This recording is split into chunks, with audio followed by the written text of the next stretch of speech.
Hello, Epigram. This is Gerry Alanguilan, the creator of Elmer, and I will be talking about my graphic novel. No, I shouldn't. It's not YouTube. Not, not a YouTube video. Okay. Cut.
My initial goal for Elmer wasn't really to talk about discrimination or race or any other issue, social issue actually.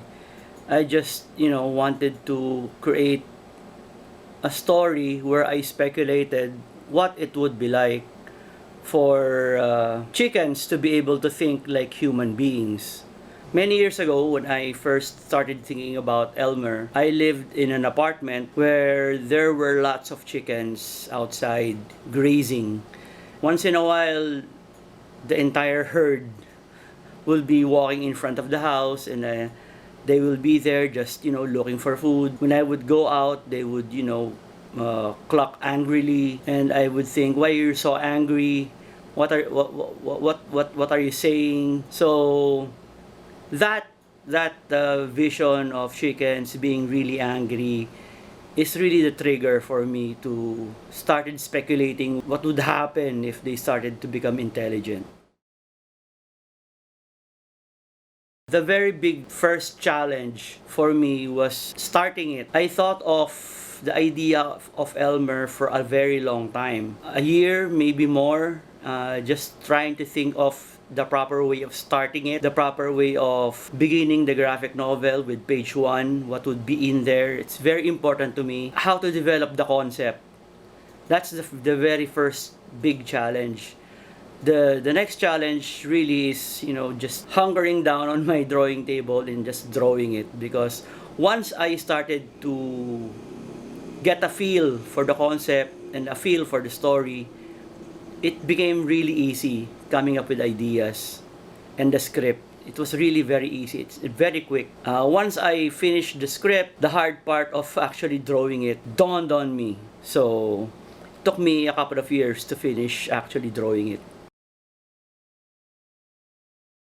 Did Elmer become a hit? I didn't expect that it would go as far as it did, but I knew I had a good idea. I knew I had created something good. I just didn't expect that many people would be that interested, to the point that it got a translation in French, and it won awards there in Europe, and it got nominated for an Eisner in the US. It was really so overwhelming for me, and up to this day I still can't believe all that happened.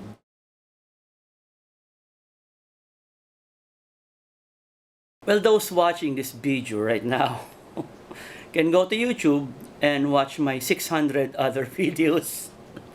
And one of those videos just happened to go viral. It was just me, horsing around the house during a day when I was particularly bored. I just smiled at the camera, and I forgot about it. And then a few years later, it started to get traction online, and people started to feature it on TV shows all over the world: Brazil, Japan, Middle East, UK, the US. It was crazy, you know. Right now it's up to around 6 million views, not counting all the other illegal uploads that people have uploaded. I think it might be a total of maybe 15 million views by now. So my face is kind of well known to a certain section of the population of the world. Well, that face of mine 10 years ago, you know, so it's a little bit different now. And I still get recognized once in a while, which is nice. It's okay. I don't really mind it. I know a story works when it just clicks, you know. Maybe out of 10 ideas that I get, maybe one, maybe two would click. And that means that the story flows easily from me, that I'm able to write it very, very quickly. When I'm able to do that, that means the story is clicking in my head and it all works. And that happened with Elmer, and that happened with a lot of my other graphic novels, including Bold Stars and Bakokak and Wasted, Timawa, and all those other stuff.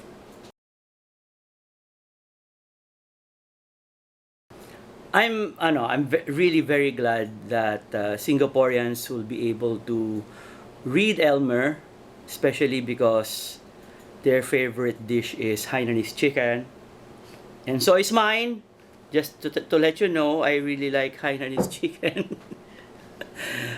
Creating a comic book about chickens doesn't stop me from eating chickens. If you read the book very carefully, it's not championing veganism or vegetarianism in any way. It's just a story that I enjoy doing, and I'm very glad.